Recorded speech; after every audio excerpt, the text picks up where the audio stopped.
Alors,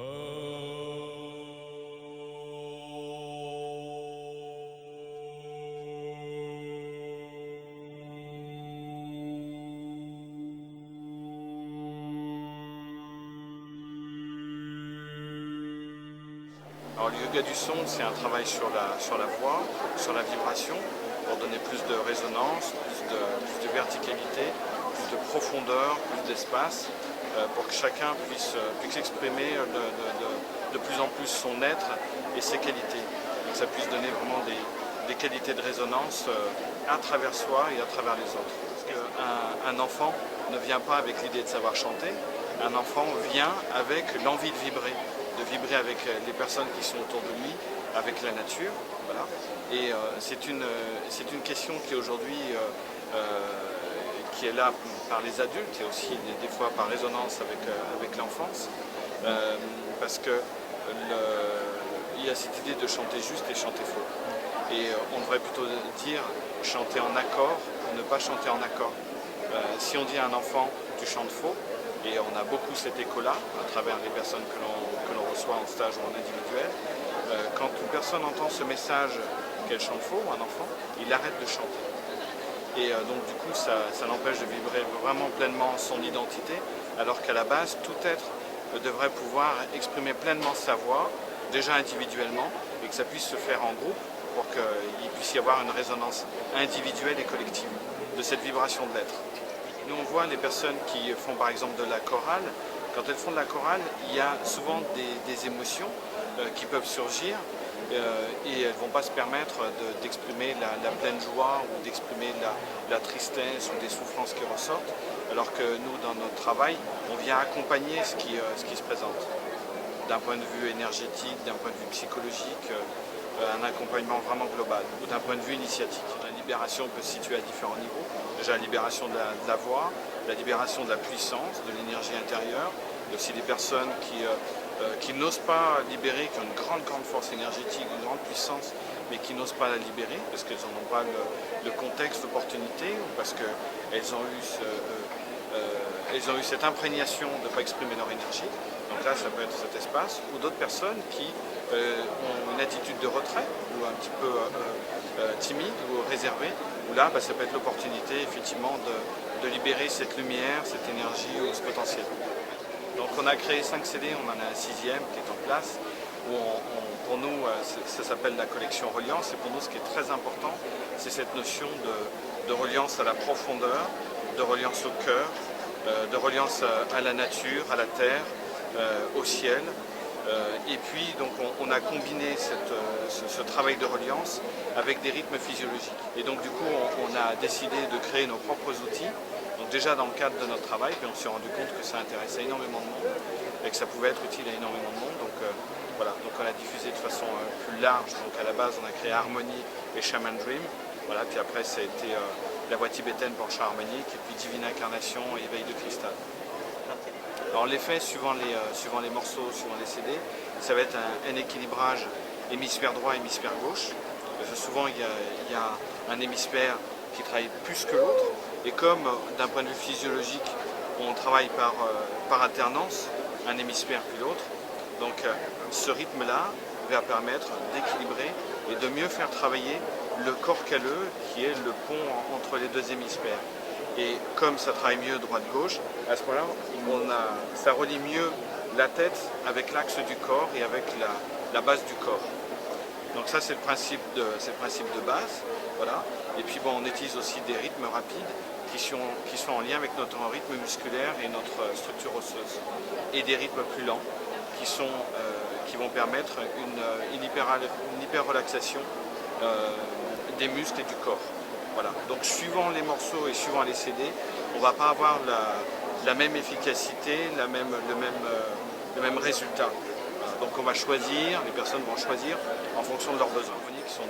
Ces chants harmoniques sont des chants qui sont en lien avec la nature à la base, sont des chants chamaniques, où à la base donc, ils étaient reliés à la rivière, à la terre, aux montagnes, au ciel, ou aux énergies, aux esprits de la nature.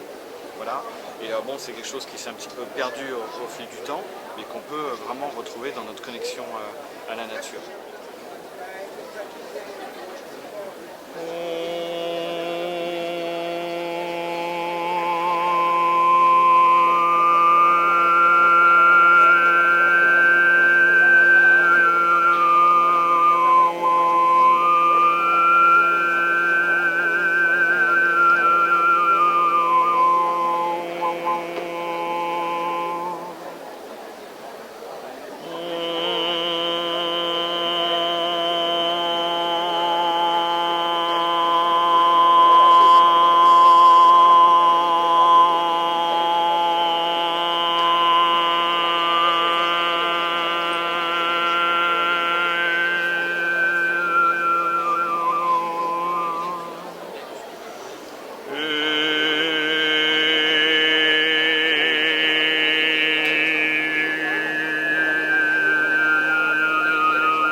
puissante que vous avez sentie en vous.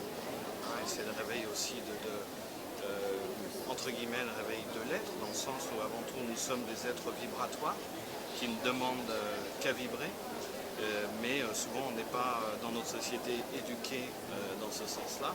Mais après, quand on touche ce type de vibration, ça vient réveiller des éléments essentiels dans notre être. Au départ, quand on fait du son, en tout cas ce que j'aime bien, c'est qu'il y a un son qui soit global, qui globalise le corps et qui globalise l'être. On puisse à la fois sentir des vibrations basses, des vibrations médiums et des vibrations aiguës, donc qui viennent rentrer en résonance avec l'ensemble du corps, avec l'ensemble de l'être. Voilà. Puis après on peut peaufiner un petit peu, en donner la priorité à un plancher assez grave et en même temps où les harmoniques puissent circuler dans l'ensemble de l'axe. Tout à l'heure je disais que les peuples anciens utilisaient ces chants pour communiquer avec la nature, mais c'est aussi à la base vraiment des chants de guérison, parce que donc ces vibrations vont circuler dans toutes les petites strates, tous les petits circuits du corps.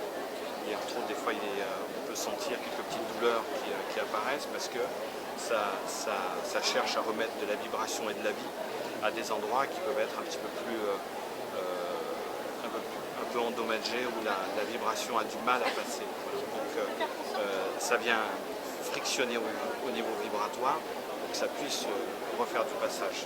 Véronique et moi, on a eu différents types d'enseignements. Donc on a eu des enseignements tibétains, entre autres de la tradition Bön, qui ont été très très précieux pour nous.